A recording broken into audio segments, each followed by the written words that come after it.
Good evening, everyone.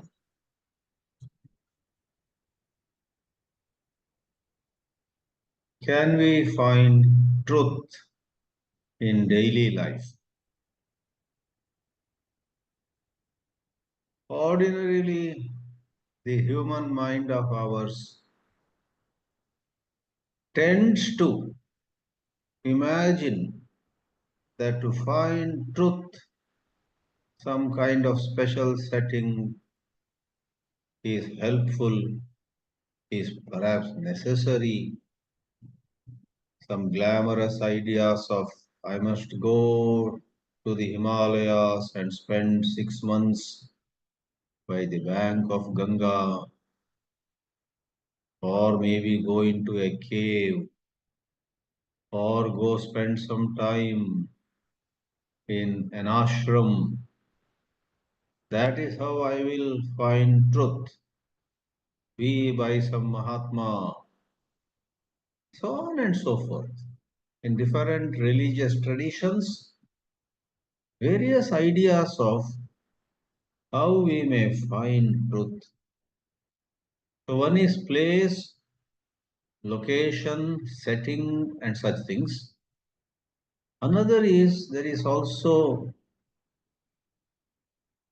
the tendency of this mind of you and me to think of doing something, doing something which includes even reading certain books.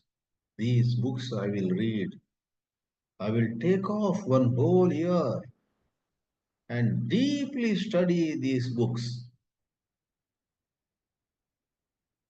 Or in more formal religious context, some people decide to repeat some mantra million times, or there are some huge numbers given. So that is not just a setting or a location or the company of some so-called holy person, but on our part we have to do something. Either way, it becomes something different from daily life. By daily life, what is meant is our normal life. If we are working 9 to 5, we are meeting colleagues. Our boss calls us to his cabin. We call people below us to our cabin and instruct them. We go into so many aspects of work, the organization. I guess in this group, all of us are retired and our lifestyle is a bit different. Daily life, running our home, attending to varieties of daily chores. Those with family have to daily interact with family members. Some of us are without wife or children, but we too have many daily chores. The grass on the other side looks greener. Bachelors imagine that family people have a nice setup. They have good food coming to them. Bachelors, many times are messed up with regard to even fixing their breakfast. Without going into all those silly details, there is the mundane life, looking after ourselves, clothes, food, going somewhere. Now, if we call this mundane life, it's called mundane. The word mundane is often used in the sense of something not worth mentioning much. Whereas those fancy ideas, oh, my cousin has gone to Himalayas. Oh my, now this Mahakumbh. Many people must have gone to Mahakumbh with some hope in a corner of their mind. that something out of the way could happen, hoping. So we don't criticize them. We are not here to find fault with anybody. But let us leave aside all those out of the way situations. Regular life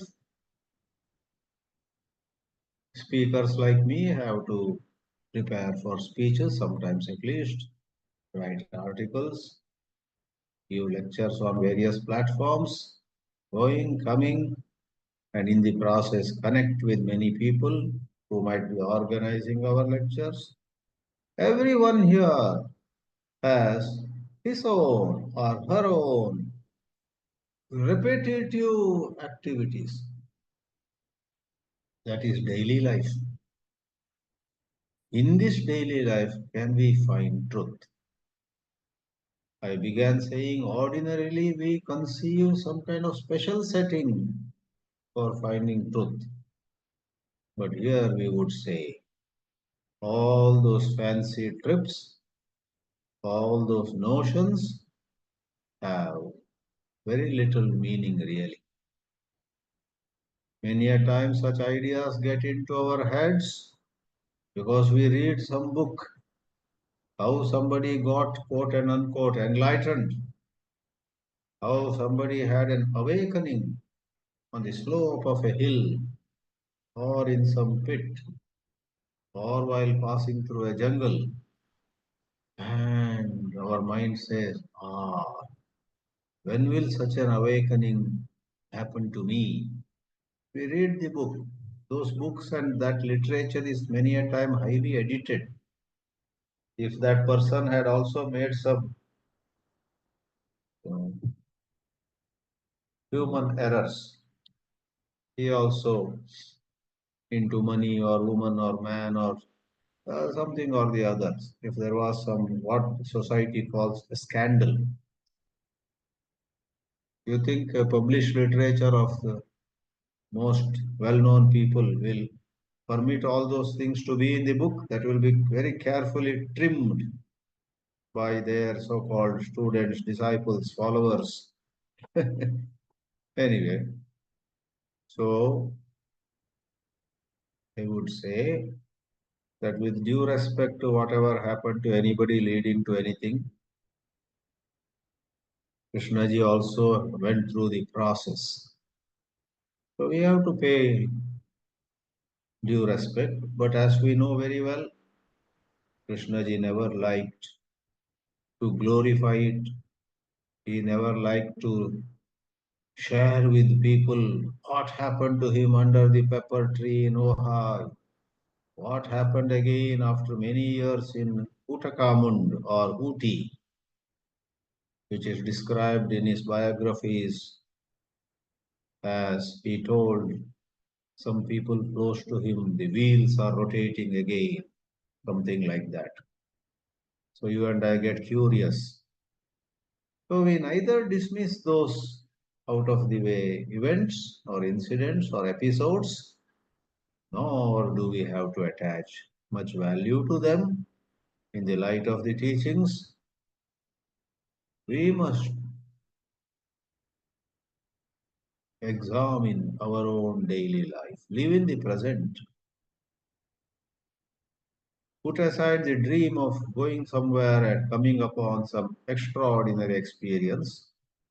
Here and now, in your home, in your office, in your small town, in your busy street of some jam packed, crowded city, wherever you are, as you spend the day, that is why we call it daily life, what goes through your mind, what thoughts, and what is the quality of those thoughts? Do you compare? Do you compete? Do you regret? Or do you entertain some spectacular hope? You are already 74, let us say. I'm not talking of anybody in particular. You are already 74 and you fancy that maybe I will go up to 84. And then you hope, though nothing spectacular happened in these 74 years, I hope in the last 10 years of life, I will get awakened. That hoping itself, that desiring, wanting an experience, wanting something unusual, what does that say to you? What does that thought mean to you? Even those of us like me who give lectures have sometimes a fancy. Oh, how nice it would be when I speak, 1,000 people listening to me, 100 people surrounding me as I come down the platform. So this mind tends to project, either project something in future, good or bad, pleasant or unpleasant, or go back to the past and brood over the past. As thought does all this, there is a golden opportunity for us to understand the limits of thought, the limitations of thought, the limitations of memory. There is an opportunity we get moment to moment to stay as the intelligence, as the passive witness, without condemning, without laughing at our own fancy tricks, nor applauding, nor patting ourselves on occasions at being unmoved. A former classmate of mine has made a lot of money and he invites me to his new palatial house. And I go, I'm just constructing an offhand example. And I go and I see his house, and suppose certain comparison and a certain painful regret rises in me.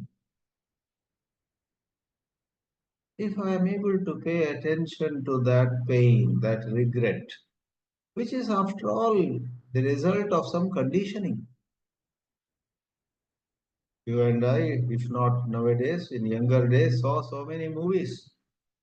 And in Bollywood, very explicitly, and in Hollywood, in a subtle way, fame and name are highlighted, success is highlighted, achievement is highlighted. Sex and violence are in Indian movies too, in one way, maybe with a song to go with it. And in Western movies, no song, poor fellows. The Indians enjoy songs in movies. Even in tragic circumstances, there is a very sad song, and that becomes a hit for decades to come. In Western movies, there are hardly any songs. If there is a song or one or two, they are some kind of a background song as some event is being shown. But I remember long back I picked up a book of Krishnamurti, and he made a statement right in the beginning of one of the chapters, or that must have been a talk given by him. The human mind is the same in the West or in the East. For a moment, I thought, how can it be? Because it was those good old days when I was a bit new to these teachings. I was always told the Western mind is like that, Indian mind is like this. Japanese mind, is quite different from both, and African mind is at another. Whereas here was Krishnamurti saying the human mind is the same everywhere. And when that made sense to me, I saw the beauty of it. For these differences between the Western mind, the Indian mind, the Japanese mind, and the African mind, etc., they are not, to say there are differences is not totally false, but they are very superficial. Beneath the superficial differences, insecurity, ambition, comparing, competing, etc. are all the time present. Yet another dimension of this learning day to day, moment to moment is all of us are very prone to do things to please people, to please the society, to please an elder brother or to please an aunt, to please our own wife, to please the person right in front of us. All of us carry certain conditionings. And by deciding one fine morning, here onward, I'm not going to do anything to please Tom, Dick, or Harry. I will do what I love to do. Write it down on a piece of paper and say, decide. Sorry, such decisions will not last long. Such decisions fall flat in a short while. Therefore, can we find truth in daily life? We perhaps can find truth by not looking for truth in this or that, but by seeing the falsehood, seeing the pithlessness in our thought processes. My envy of my former classmate, college classmate, who now has a palatial house, if it's in Mumbai, facing the Worli Sea, or in Kolaba, wow, in what is that, Malabar Hill. He has a three-bedroom flat in Malabar Hill, posh area. Oh my God. Suppose I get excited about it as I used to in our childhood, in school days, college days, then there is something to understand. Ah, there is such a conditioning. My eyebrows go up at somebody's physical wealth. My eyebrows go up if I come to know somebody wrote a book and it sold 1 million copies. My eyebrows go up if somebody's picture has come in today's Times of India. So without making all these verbal comments, in a talk like this, we have to explain, we have to narrate it. And speakers like me sometimes unnecessarily spice it up also. I am aware of it. We use some idioms and phrases and we showcase some vocabulary that we might have picked up here and there. But meanwhile, thanks to these beautiful teachings, something in me is laughing at me also. Hey, you are using a special idiom to impress these people of Indore J. Krishnamurti group, huh? The mind in a corner of the mind. So verbalizing is part of giving a speech, etc. Therefore, one of my friends in the Krishnamurti circles said to me, Swamiji, you are a professional speaker. I am not one, he said.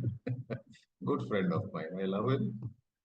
And both of us together laughed. I said, yes, I am a professional speaker. I have to get out of this business of being a professional speaker. I agree, I said to him. So we have various conditioning. Some are less harmful, some are more harmful.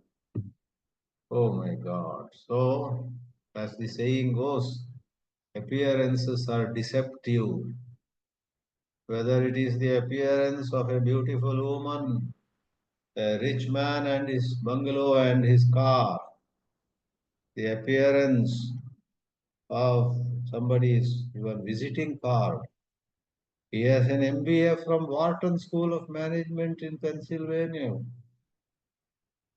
The day I met somebody who said he did PhD from Wharton and he has been a professor in IIM, Indian Institute of Management, Bangalore for many years. And he is going to contest the MP election.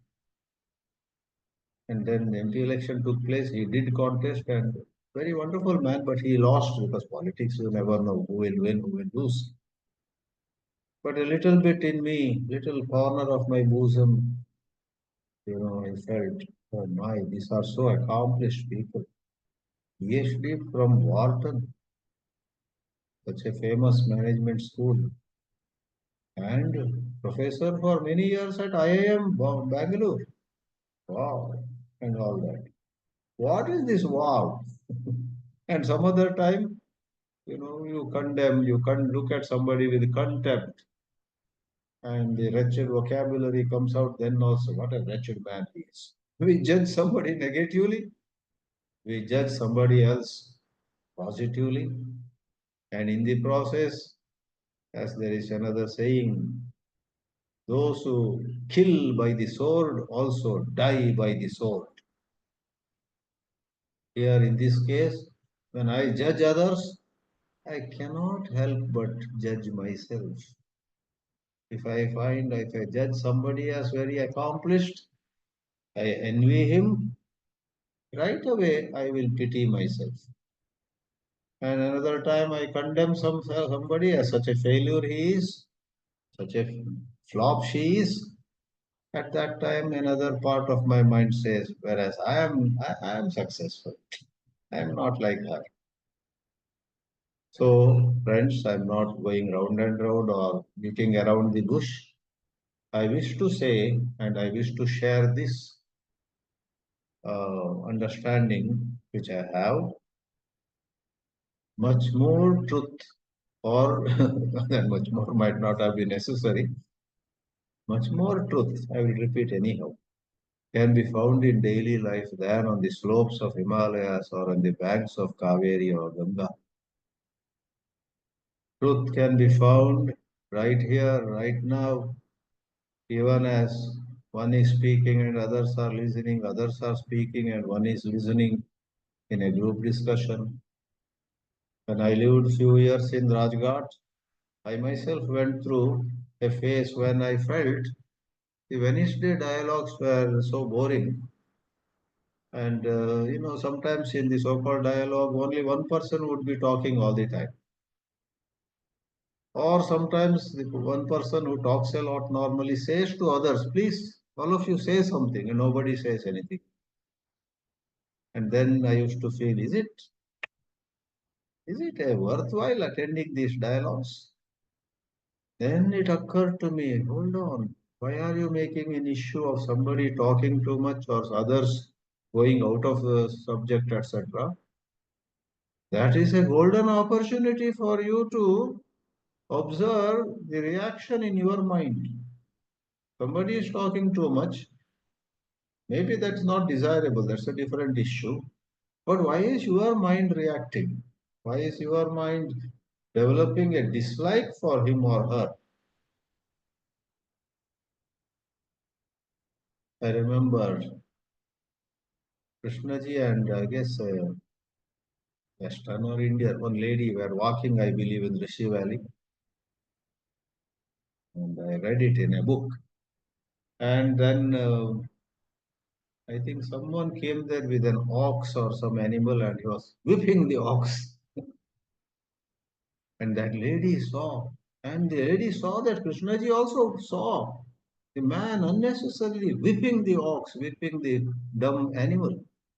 After some more steps, the lady got very anxious, very agitated. And then, though she noticed that Krishnaji had watched it, she said to Krishnaji, Krishnaji, can you not see the man is whipping that poor animal? Do something. And then, very typical of Krishnaji, he says to that lady, the words may be slightly different. He says to her, should I do something for the sake of the animal, or should I do something for your sake, who is reacting, who is getting agitated? I don't know what that woman's reaction or how she responded to it, but there was such wonderful learning. Many a time in our judgment, in our saying something needs to be done, and in our protesting, like I gave the example of the dialogue, we get so agitated about somebody talking In a 1 hour dialogue, somebody takes, let's say, 55 minutes. Many people try to interrupt him. He says, no, I have not completed. Let me complete. Let me complete what I am saying, he says. And then suppose we get annoyed. Hold on. This annoyance on your part, this impatience, some kind of intolerance needs to be understood. In quietly noticing the nature of that annoyance, why is this woman talking so much? Every time I see this, I'm getting annoyed. I'm getting worked up. Like that woman got worked up. And she perhaps thought that is how cultured people have to respond. Many a time we are under some such conditionings. Somebody lives for a few years abroad and then he comes back. So many things in India look so dirty, so chaotic. They fret and fume. They say, we don't do this way in USA. We don't do this way in London. After some time, they adjust with Indian ways. But somebody made a comment. You are agitated because you are seeing Indian conditions from the Western eyes. There's some other word, paradigm, or some word is there. You see, you try to see Bangalore with the conditioning of how London or New York is. That's a very interesting learning. So, without dragging too much, let me say that in every thought, in every reaction, in every judgment of others or of ourselves, as the mind goes up and down, there is so much to know, so much to understand, and so much can be at that very instant negated. One moment we have valued something, but in a careful observation, that excessive value we had attached to something vanishes. It is finding truth. When we find truth, we are at peace with ourselves. We should not make another opinion of what truth is, but in a manner of saying, in finding truth, a whole lot of artificialities, a whole lot of unnatural forms or modes of the mind fall off.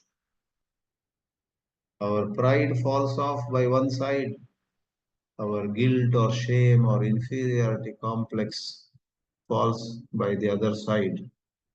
As false constructs of the mind fall by the side, I think it seems to me that we come in touch with truth and we are able to call a spade without the self operating there.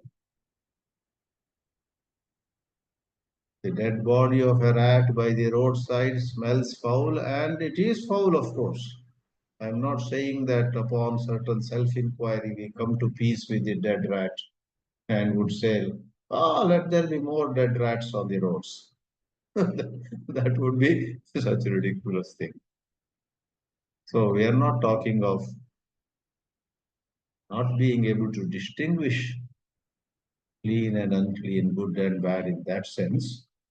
But let me conclude saying we very often suffer from self created opinions, self created judgments, while the truth of the matter might be not exactly that. Our conditionings make us look at things in certain ways. The things by themselves may not be so. A dead rat, which is smelling very foul, by itself is a terrible thing. It has to be removed. Otherwise, how can people walk by that road? And a flower at bloom, spreading its fragrance is, of course, so beautiful, and the fragrance is so wonderful. But there is always certain other dimensions where the self pokes his nose, the self enters into it. That is what may be observed. And in the dismantling of those constructs, I suppose we find truth. We are with truth. Let me pause here. Thank you. Thanks for good lecture. May I request Harshadji to say something Yes. more on this? Yeah, Are you you are able audible. to hear? Audible, Are you audible. able? Yeah. Thank you, Swamiji. You have explained in detail about what happens in our daily life and what are the problems created by comparison and imagination and all that. So, seeing things as they are is very difficult, I feel, as long as we don't have the clarity. So, when I came across this topic was shown 3 days ago. I was thinking about what is truth because Swamiji said very little about what is truth. Swamiji said that truth is seeing things as they are. But maybe there is something more than that, I feel. The normal meaning is something which is real, actual, factual.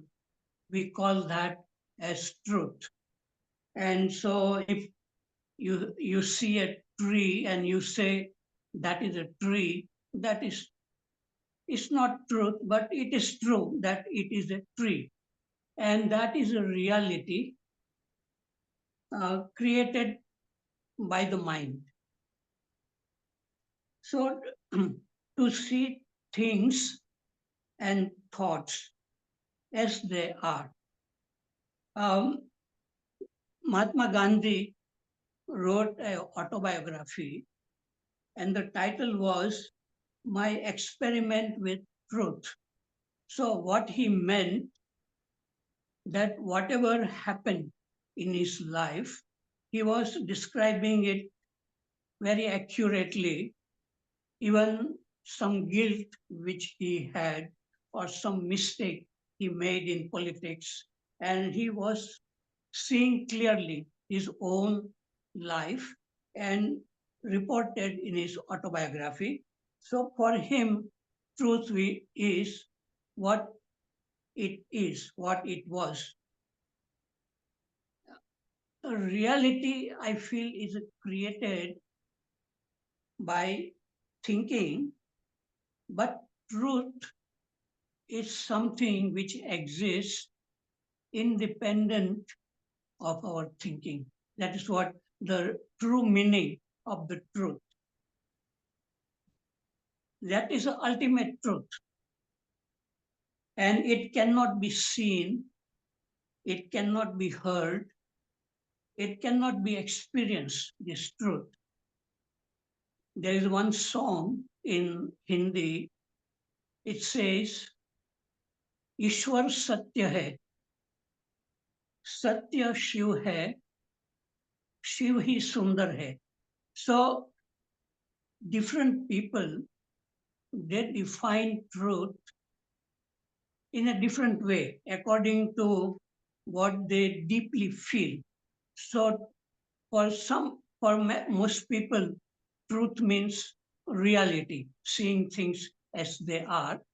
But are we able to see the essence behind? Suppose you see a tree, everybody is seeing a tree, but every human being sees in a different way the same tree. Like a poet or an artist or a musician or a philosopher, they all have a different response to a given objective reality. And in philosophy, Indian philosophy, they say Brahma Satya Jagat Mithya. What does it mean that Jagat Mithya? It means Jagat, the world is real. It's not illusion, what we see, the tree or the mountain, but they are not everlasting. But Brahman, which is the absolute truth, it is what they call in one song Nitya Akhanda Ananta Anadi Puran Brahma Sanatan. That means it is eternal, this truth, ultimate truth, eternal, whole, infinite. It has no beginning. It is Nirakar, it has no shape. And Nirgun, it has no quality. So, religious, spiritual people, they mean by truth the absolute, not what we see with our eyes, but what we see, not even what is going on in the mind, but when the mind is very silent, that state of silent awareness in which whatever is happening can be seen as it is. So it is something undescribable, this state, though we are using the words awareness, but the word awareness is not awareness. And the silence, the word we are using, the word truth, is not truth. So there is a great depth in what exists beyond the word. And Krishnaji also says the word is not the thing. So I am trying, or not trying, but can we just really sit quietly when we are alone and just look without maybe thinking is going on, but then there is a discontinuity also.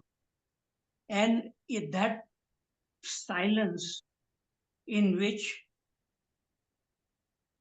there is a great, you can call beauty, freshness, love, all that exists in that silent looking. And everything look very fresh, new, beautiful. That would probably, we can call a living in truth, seeing things, seeing the essence of things, not just saying it is a flower or not saying it is a rose flower, but seeing what is hidden under the life, the essence, and that is something very amazing.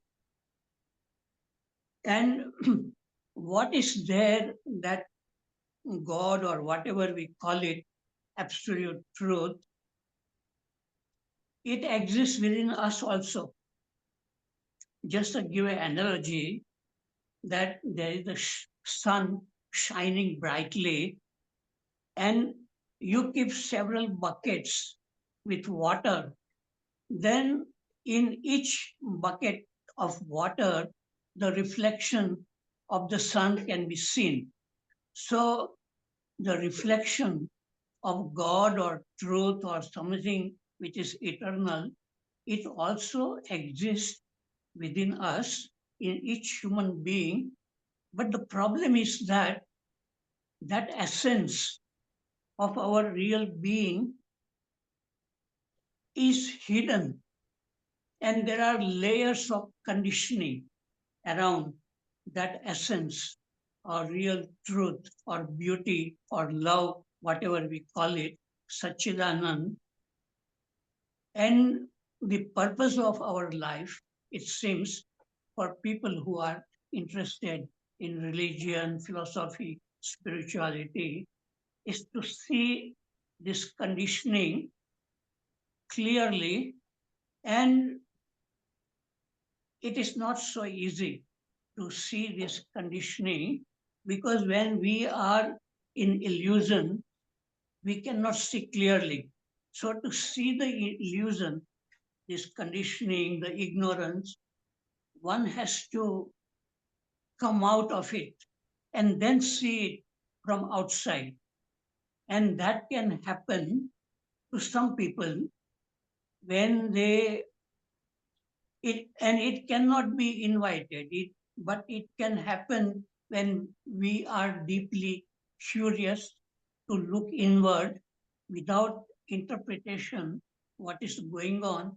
And then suddenly there is a sense that there is nothing, there is no observer, but something is going on within as well as outside. So seeing without that observer, which is a conditioned observer. So when there is no observer, there is no conditioning. That is a pure looking. And that pure looking is the uh, uh, real thing. I would say the real essence of things in a human being or in nature or within us. We can see clearly whatever is happening as it is without any interference, without any description. And that is what Krishnaji's teachings are saying, moving with what is, whatever is happening, and moving with it without creating the observer which says it should be different. So that moving with what is the pure observation. It doesn't mean that there should be complete silence. Silence can happen too, but it is not a continuous silence. That silence may come and go, but thoughts and feelings can be seen as they are, and in that there is no illusion involved. So to see the illusion, ignorance, one needs a freedom. And that is why Krishnaji says freedom is at the beginning. As long as we are conditioned, we will see only through conditioning and more conflict. So truth, I would say finally, it exists within us, within each human being, but it is clouded over by ignorance. And the purpose of our life is to observe clearly our own life and see whether there is an observation without the observer, without me, which comes through thinking. So that is what I would consider to be truth, and whether it is possible in our daily life. Yes, I would say only if we are very, very deeply passionate about it. And when somebody makes a comment about you, a one unpleasant comment, and the anger or some hurt comes, are we passionate to look at that anger or hurt or jealousy, fear? So that looking is the real thing. And then nothing to be done except looking. One doesn't need to read any book, not even Krishnamurti, no need to quote anybody, but just pure looking. And it can go on while walking on the street or walking in a park, while looking at everything, nature, human beings, things around. And there is a real beauty in such a scene. I'm sure Pradeep ji knows about it. He makes photographs of flowers and he sees something beautiful. So that is probably we can call a true seeing without the observer. And in that there is no description there. But when we talk here, we have to say some words, and so we need to use words. But the real thing is non-verbal. Okay, I have said enough thing. Thank you very much. Pradeep ji, please. Yes, thank you, friends. Thank you very much. It's definitely a very difficult topic for me even. I thought about it, although this is something which cannot be thought about. So Chidanandji, Swamiji, he covered mostly the relative truth. The way this has been put to us, topic, it must be a truth that is dual in nature, appealing to our mind. You see? So dualistic, relative truth, because truth is a word that has been used and misused in variously. In fact, each individual thinks, Harshad Bhai was telling about seeing things as they are, or factuality, reality. But each person, the beauty is that each person thinks whatever he is seeing is real. That is the beauty. So in fact, it becomes very difficult to discern, is it really that? And the problem is because our limitedness, certain frequencies we can see, beyond that we cannot. So our limitedness is there. So Swamiji was talking it as daily life, as normal life. If it were normal, there was nothing, no question, because but it's a suffering life usually. Everybody is suffering in his own way, ups and downs, peaks and falls. So in that way, then whether we can call it normal life, I don't know. It's a mundane life when we say. We said mundane life or normal life. And JK said, truth is a pathless land. Now, another very interesting truth is, beauty is, the word says truth is a pathless land. Again, probably he's talking about the whole, pathless land as the whole, everything whole. So, the first thing is truth is not objective.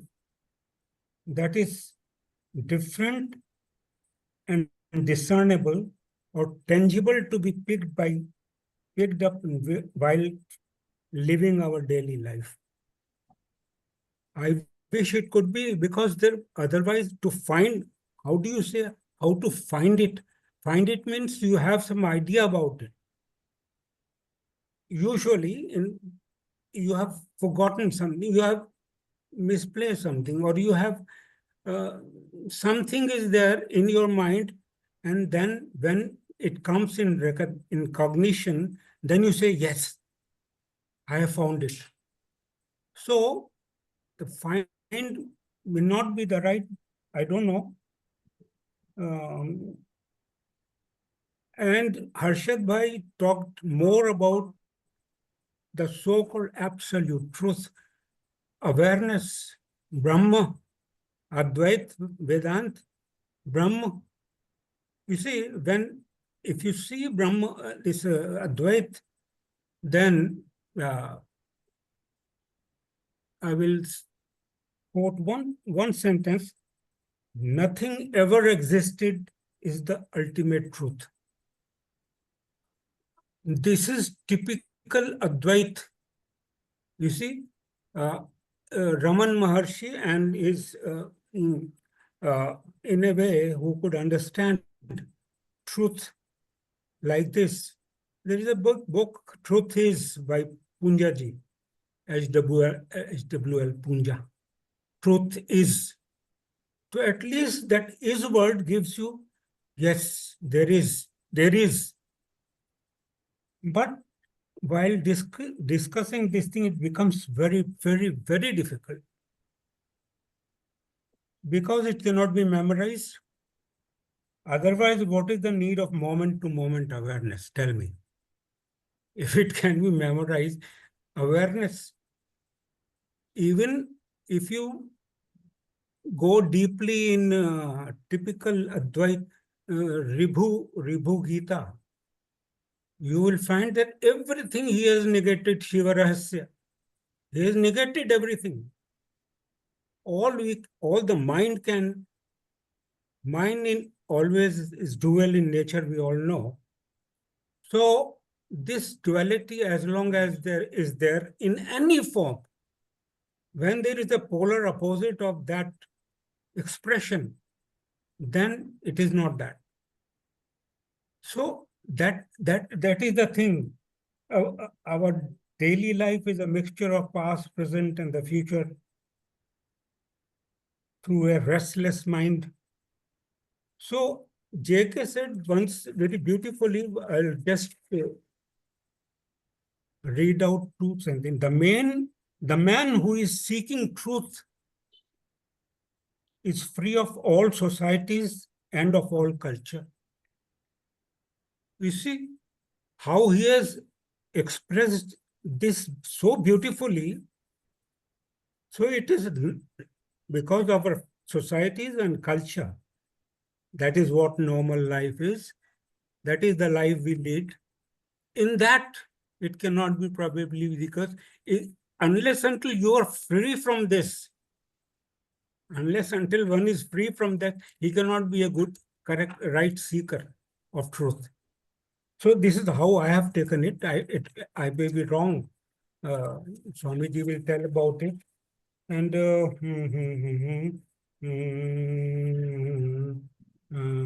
most of the things I have said because this is what I noted while listening to Truth is Timeless also. Everybody knows.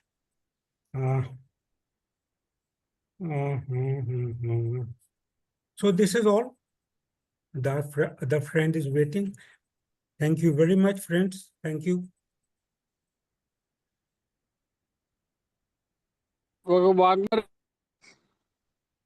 Waghmare, sir. Are you able to hear me, sir? Yeah, very well. No problem Okay. in listening. Thank you, all earlier speakers. What I want to say on this topic is, can we find truth in our daily life? This is the subject. To answer this, first we have to define what do we mean by truth, at least intellectually, so that we can talk on the same platform or at the same level. Sirs, which truth we are talking? According to me, my views, understanding and experience, truth can be number one, absolute truth, which is timeless, eternal, sacred, beyond thought. It is unknown. It is unknown because we don't have any such instrument which can neither instrument nor that strength or power to understand it wholly. See, in nature energy is more, but intellect is less. Whereas in our case, intellect is more and energy is less, total energy is less. So this truth will remain always unknown. That's what I feel. It cannot be perceived, or at least we can say it cannot be perceived when self is there. When self is not there, then what will happen? At least we cannot say in words. So this is first absolute truth. Second is fragmented or relative truth. This is generally this can be general, situational, or individual. In this case, this is unknowable. It is unknowable unless it manifests. We say known truth and unknown truth. So known truth means it has manifested, and unknown means it is still yet to manifest. When manifest, it becomes known. It can be perceived when manifest. It can have many aspects. Manifested truth can also have many aspects and is perceived as per the state reality of individual. Means how much work he has done on himself, accordingly he can perceive the truth. Third, we can say situational individual truth. This also, how much work he has done on himself, accordingly he can perceive the truth. This is also unknowable. When manifest, it becomes known. It can also perceived when manifest. It can have many aspects and is perceived as per the work done by individual on self-knowing. More the clear perception, right thinking, knowledge, inner order, wisdom, and presence of intelligence, there will be insight in what is or fact. And the one can find the truth according to truth, the action, and according to the truth, the action will generate. Now, this also, as Harshad sir has said, all people can have their different views on the same truth. Say for example, 1 year there are less crops. Then farmers will see from a farmer will see from his angle. Merchant and government will see the situation from their angle, and one individual will take the things as per his need and resources. So every truth, or we can say individual fragmented truth, can be seen by many persons from their own angle. And in general, as per JK teachings are concerned, JK has talked very less about the individual truths or fragmented truths. Mainly he has discussed about the permanent truth, which is eternal and timeless and all that. But in fragmented truth also, wherever he has spoken, he has given some indications or pointers how that truth will be. And I also agree with him. Whatever means it is also as per my experience. That is okay. So now we see in short what JK has to say. I have just changed this time the sequence. First I have talked what I want to say, and then now let us see what JK has to say in short. Can you search after unknowable? You must cease for reality to be. Here he has defined reality as thought world, and there also he says you must cease. Must I means cease, or self should not be there, so that there can be a clear perception without the self. I think Harshad sir has already explained observation or pure observation. To find out what is absolute truth, then he said about absolute truth. thought must be understood, and thought has got relative place. So the mind then becomes absolutely still, and perhaps out of that, in that stillness, truth is perceived, which is not to be measured by words. So our question is then, sir, can the mind cease to measure? What is measured? What is measurement? It means comparison, right, sir? So as long as thought is measuring, there must be duality. So the mind must be completely free of measurement psychologically. Is that possible? Either you say yes as a logical conclusion, or a speculative assertion, or a desired concept, or as a fact it is so. So that is what we are saying. Do we see it, or is it we think we see it? Harshad sir again and again in the past has told about this, that do we see excuse me, do we see it, or is it we think we see it? These are the two things which we have to clearly understand. So I will come to truth. I can't go to truth. I don't see the truth.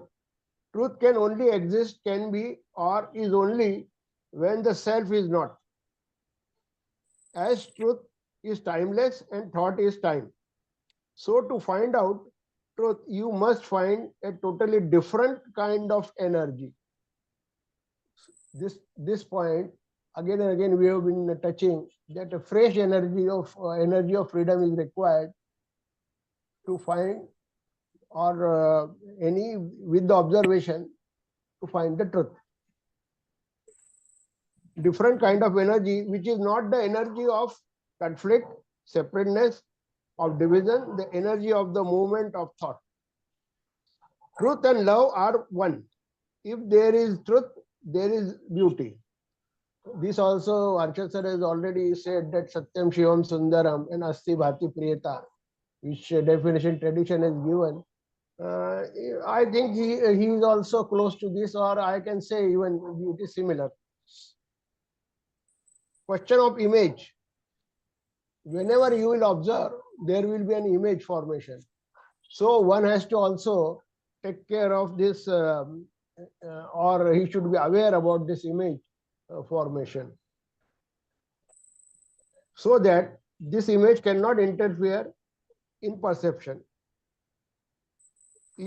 Image means knowledge. So the truth is when self is not. Okay, this much I want to say. If time permits, then I will say further about what is sacred. He has said, he has equated truth with sacred, so that we can discuss later on. Thank you.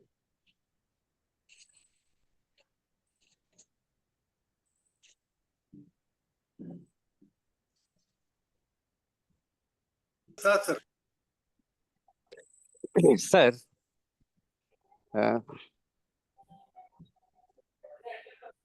I I thought this is a very interesting topic.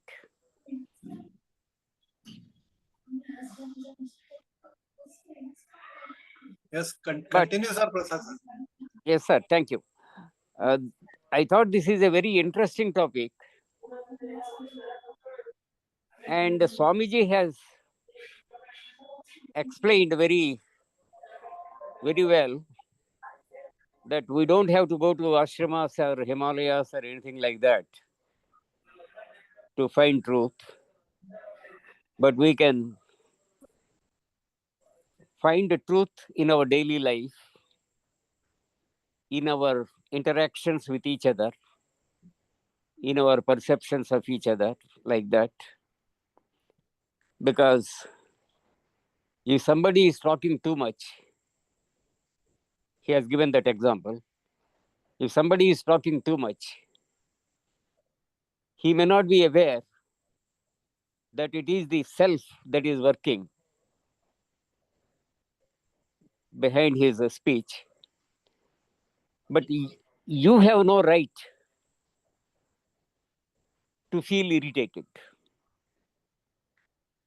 Not that we are talking of rights and duties, but you can see what is important is your reaction to that type of speech. Why are you getting irritated? He is doing his job in the way he thinks best.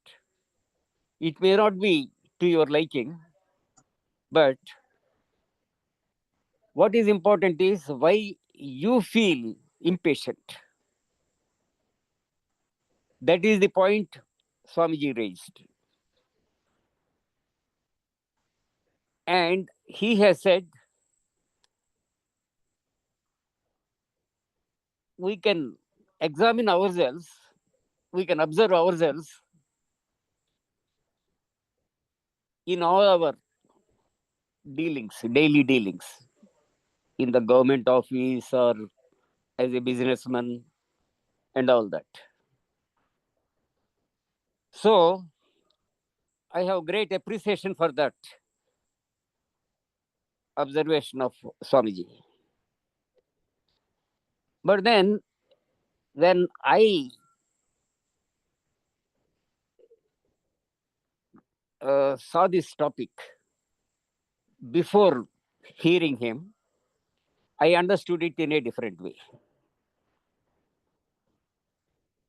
I have no claims at all for seeing the truth with a capital T. That is, I think, possibly the experience of some great people, saints and all those people, like Krishnaji himself experienced it under that people tree or in Ooty. I mean, I'm not into that area at all. That is totally different. But for me, truth comes in small incidents. Like I get into some trouble and help comes from an unknown quarter, from unexpected quarter.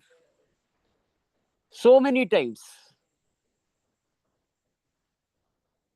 my car breaks down on the highway. Somebody comes and sets it right. Like that, in so many instances, what I want, it happens. It is not a claim. It is not a boast. I am only putting something factual before you, my experience. You get out of the trouble with help coming from high heavens. It looks like that. Krishnaji was a healing, And somewhere I remember he said, I think Shakti Kumar may be able to verify it, corroborate it. He said, the patient gets cured when there is no self in my touch. I touch, but when there is no self in the touch, he gets cured. It is not my merit or anything like that. Something like that, he said. It is his merit, of course. That's a different matter. So, in our daily life, we can see you are trying to arrange a marriage. Some help comes from somewhere, You are in search of a job. Something happens. It doesn't happen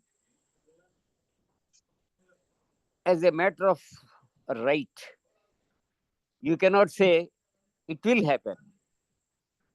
But something happens. So in some book, Krishnaji has talked of truth, reality, and actuality. Actuality is what you see around you. Reality is your psychological life. Truth is something beyond reality. I think that is how he defined in that book. So, truth, absolute truth, that is a truth with T, capital T, that is beyond our experience. We can neither corroborate nor deny.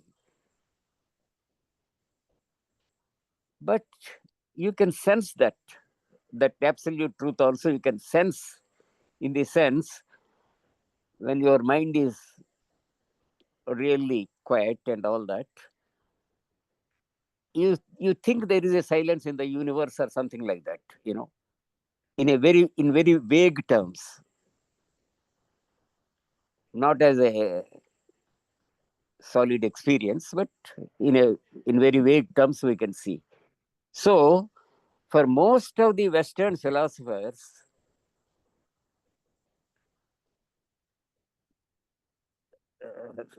the universe is not a cosmos, it's a chaos. But for Krishnaji, according to my understanding, it is a cosmos with all the problems involved, like car accidents or road accidents and premature deaths and earthquakes and floods. With all these things,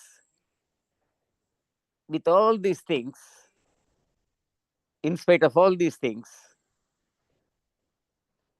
life is a cosmos, universe is a cosmos for Krishnaji.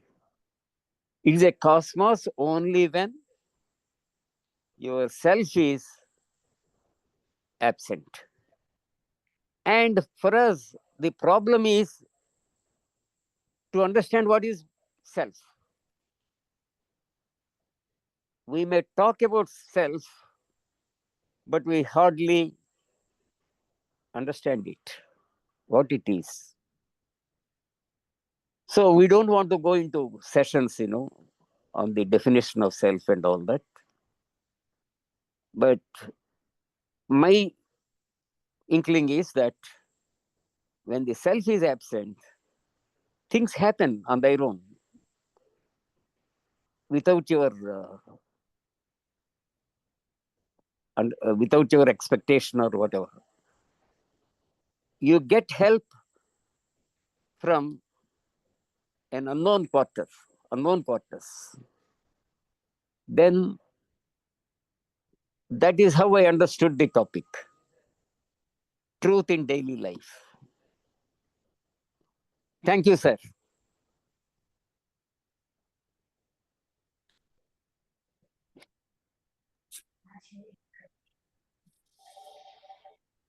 Rajendran, sir. Good evening, sir. Yeah. Thank you, Chidanand Swamiji, for choosing this wonderful subject for today's discussion. It's actually, it has just stirred up our mind a lot. So, you see, on one side, there is truth, love, compassion, gratitude, freedom, humility, and peace. One side, there's a parade. These things are there. You see the opposite side, it's a lies, hatred, violence, fear, and there is no freedom because we are prisoner of, there is a prison that is our prisoner of our thought. Then power, arrogance, and ego, it is on the other side.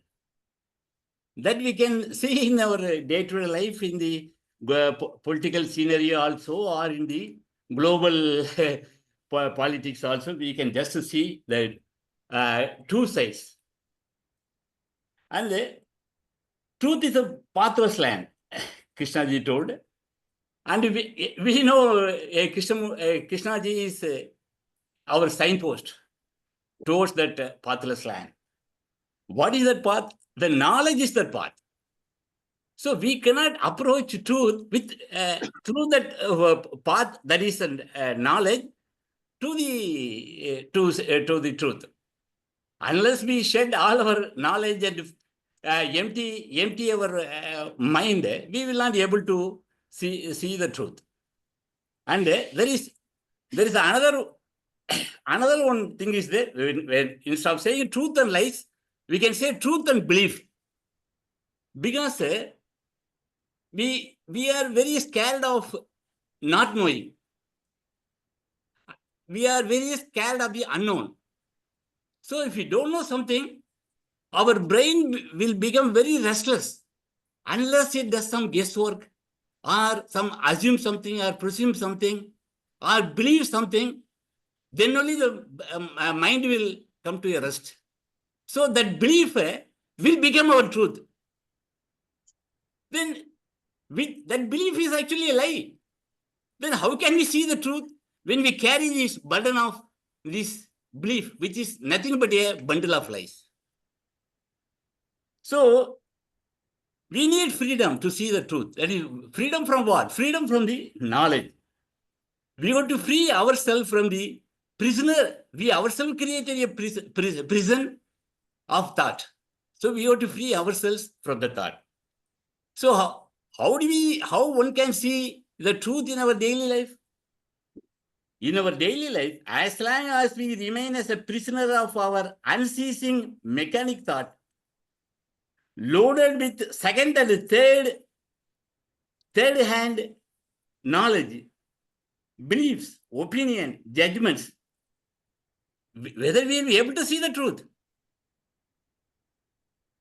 In our daily life, as long as we identify ourselves with our thought and me, with a voice in our head, which is nothing but a storyteller, the thinker, and always that fellow is a liar. So if we identify ourselves with this liar and the storyteller and the unceasing voice in our head, the liar, then how we can see the truth? See, Krishnanji also told a story often, that is, two men were walking there on the road, they find something in the ground and they say, and one man take it, oh, it's the truth, okay, let us take it home and organize it. So that is what happened to our religion and faith. So we will never see the truth if we identify ourselves with our thought and we remain as a prisoner of our own thought, we will not be able to see the truth. We need freedom from all our knowledge and belief, opinion, judgments, and all these things. Then only we will be able to see the truth. In our daily life, we will not be able to see. If we continue to live like this, we will never be able to see and we will die. Along with our stories and lies and beliefs till our death. And all over this junk of our knowledge, which we cherish and worship, that will be with us. And we will never see the truth in our life if we identify ourselves with our voice in our head, our thought, and the me, and the ego, and the illusion, we will never be able to see the truth. So, is this what I'm telling is the truth? Oh no. See, one's truth may be. See, one more thing. The truth is always disputed. And lies are never disputed. Everybody will agree, go along with it. Because lies give them comfort. Truth is shocking. It is not giving comfort. So that is why people love lies. And whether what I'm telling is it truth? I don't know. One has to test it out, as Krishnamurti often says, and experiment with it, as our Mahatma Gandhi did it in our day-to-day life. Thank you. Thank you. Shakti. Yes. Krishnamurti has said somewhere that truth is not static. It's not a fixed point. And somewhere else, he has said that you are also not static. So whether truth is static or not, that one cannot, find out. But it is possible to watch within whether this I is static or not. Because thoughts are changing, feelings are changing, and then coming back, sensations different. So I think this observation within, that is very important to understand whether there is this I, which is just an image, or it has some substance or not. Thank you, sir. Dinesh Waghmare. Yeah. Are you able to hear my voice? Yes. I wanted to talk on same subject which Shakti Kumar has, Shakti ji has raised, whether it is transient or it is permanent. So actually we see both is there. The superficial things are moving, they are transient, and because they are they are bound by the time. But there is a dimension which is not bound by the time. So what JK has to say? And is there anything sacred? JK says, unless human being find that sacredness, their life has really no meaning. It is an empty shell. Word, mind the word, empty shell. And we talk of Kumbha, there is no meaning. Kumbha has changed, the meaning has changed of Kumbha. But Kumbha and empty shell, I do not know what is the difference. They may be very orderly. They may be relatively free. But unless there is this thing called absolute sacred, untouched by the thought, life has no deep meaning. And is there something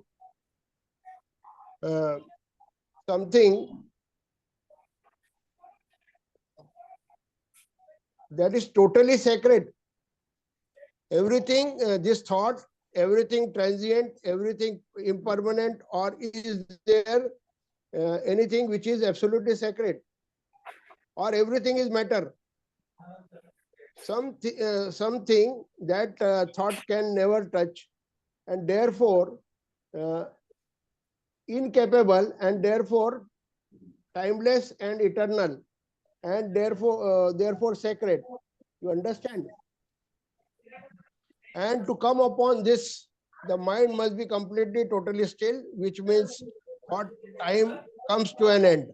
And therefore, in that, there must be completely freedom from all prejudice, opinion, judgments you follow completely. Then only one comes upon this extraordinary thing that is timeless, and therefore the eternal, and therefore the very essence of compassion. So both things are there. Even we have talked earlier, one speaker has talked about falseness.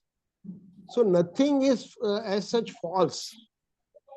Everything is truth. If we see in that way, one angle or one aspect is everything is truth. But only thing is what suits us or what don't suit us. Dinesh, we can say that everything Depends is on real.